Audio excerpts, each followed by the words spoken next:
For a while now, talking about the future of the Elder Scrolls Online has felt kind of uncomfortable.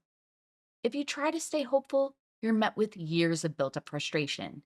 And if you're more critical, you're told you're just burned out. But if you've been playing for a long time, you probably recognize that feeling.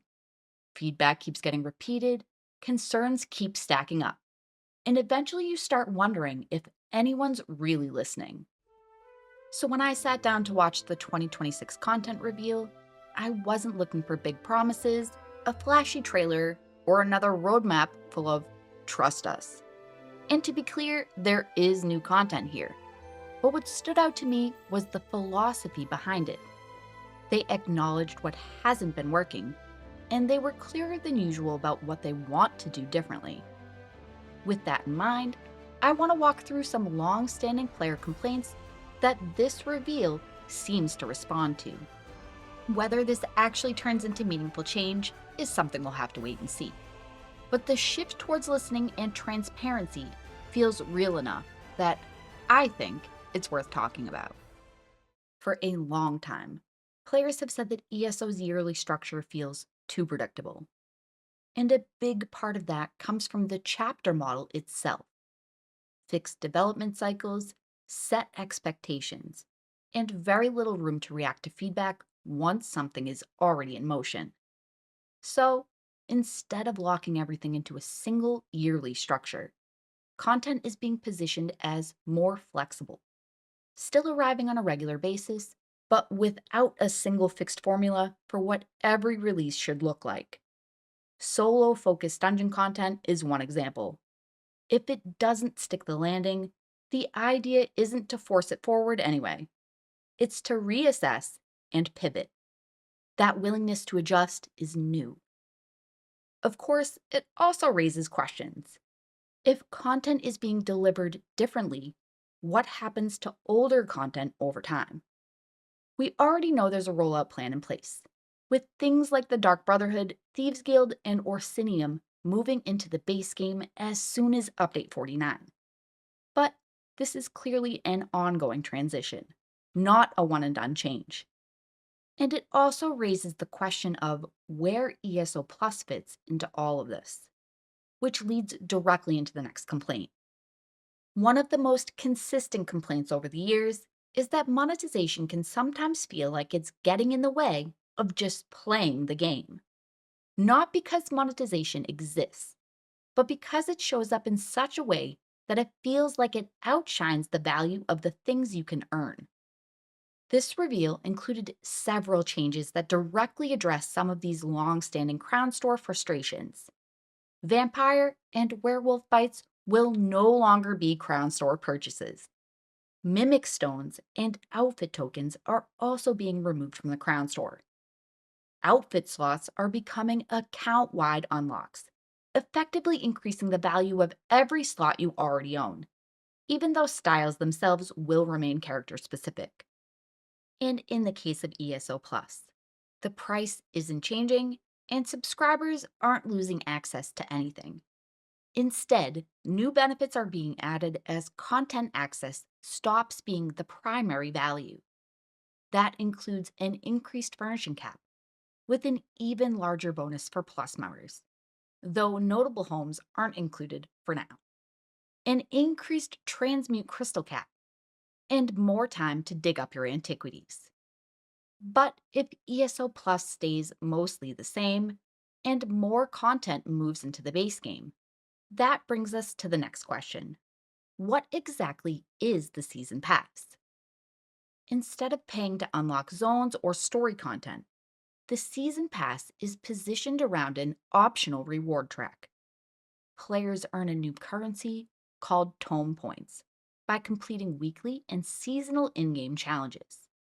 The base tier of this system is free for everyone. Anyone can earn Tome Points and use them to purchase cosmetics, collectibles, and bonuses, regardless of whether they spend money. But there are also two premium tiers. Both include additional rewards, and more importantly, they never expire. The free track resets at the end of each season, which means your time to earn those rewards is limited. But if you upgrade to either premium tier, you can complete that track at your own pace indefinitely. Honestly, this sounds like a more player friendly evolution of Fallout 76's scoreboard system, something that I've always liked.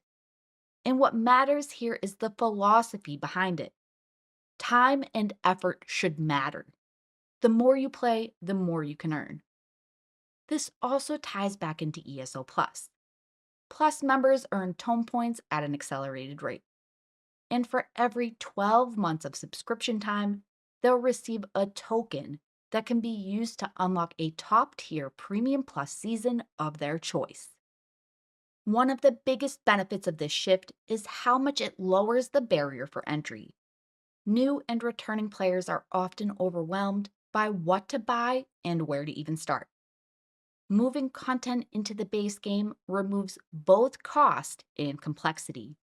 Players no longer have to ask, "What do I need to buy?" before they can even begin. They can just play. For console players, this matters even more because all of that content is automatically included with the subscription they're already paying for. Another long-standing frustration is update timing.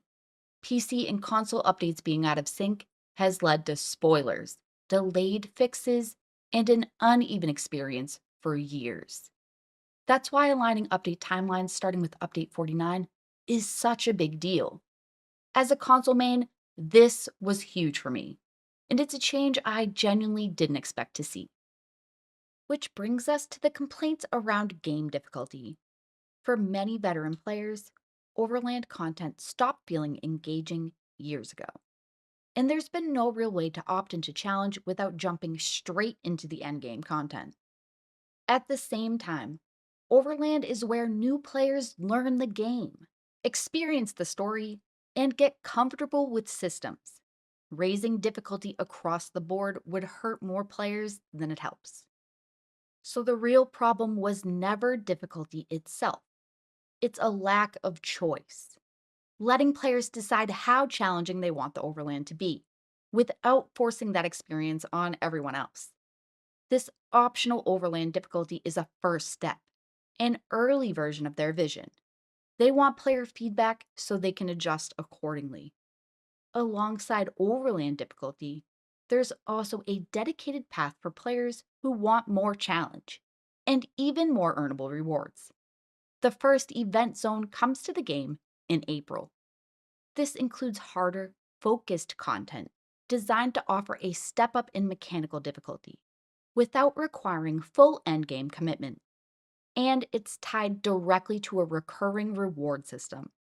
That system uses a new, fully earnable currency called trade bars. And trade bars can only be earned by completing this harder event zone content. They aren't purchasable with crowns, and there are no shortcuts. If you want the rewards, you earn them by playing. Taken together, this creates a layered approach to difficulty. Overland remains accessible by default.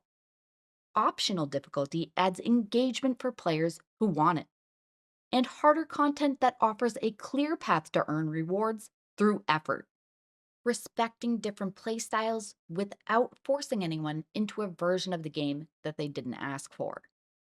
Speaking of respecting playstyles, they're also investing heavily into PvP this year.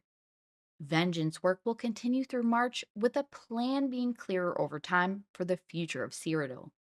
But there's a new, dedicated PvP progression and reward system likely coming in June, alongside other PvP updates, which will include the much requested return of 3-team battlegrounds. They are likely to come back as weekend events, and if received well, may become more common or even permanently restored. Plus, they're looking at issues with spawn camping on the BG maps and adding ways to get around Cyrodiil faster. Finally, the elephant in the room: class identity. With the addition of subclassing, classes have started to feel less distinct, with some skill lines that are clear frontrunners. Upcoming classwork has been positioned as the beginning of a broader plan, not just isolated adjustments. We knew the changes would start with the Dragonite, and we will see those changes with the U49. But we now have a line of sight on their plans in the coming seasons, too. Towards the end of Season 0, we'll get werewolf updates, including a new female character model. Up next is the Warden in Season 1. And finally, the Sorcerer in Season 2 towards the end of this year. But post Season 2, Templar, Nightblade, Necromancer, and finally, the Arcanist. And despite the many addressed issues, we're still getting new content that will be accessible to everyone. There's a new Thieves Guild story, new story and quest for Share Gorath, a new trial, and a new system called Sage's Vault that we don't know much about yet, all coming alongside the Warden updates in Season 1. And in Season 2, they'll be testing solo dungeons and adding new world events in Skyrim, paired with Greymoor moving to the base game, and alongside the updates to the Sorcerer. There's also a couple new events, changes that improve player experience, like faster mount upgrades and an easier way to respec a character. And we finally get to hide all the armor pieces. There was more in this reveal than I was able to talk about, I'm sure. But this list of changes truly feels like they've collected feedback from all different types of players and said, what can we try right now? I love what I saw. And if this approach continues, I could see it being the start of a healthier relationship between ESO and its community. Not because of one update or one reveal, but because the conversation feels like it's finally moving in the right direction. I'm now feeling hopeful for this year and the game's future.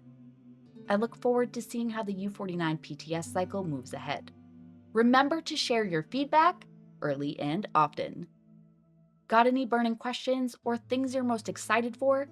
Let me know in the comments. I'll answer anything to the best of my abilities. As always, thanks for watching.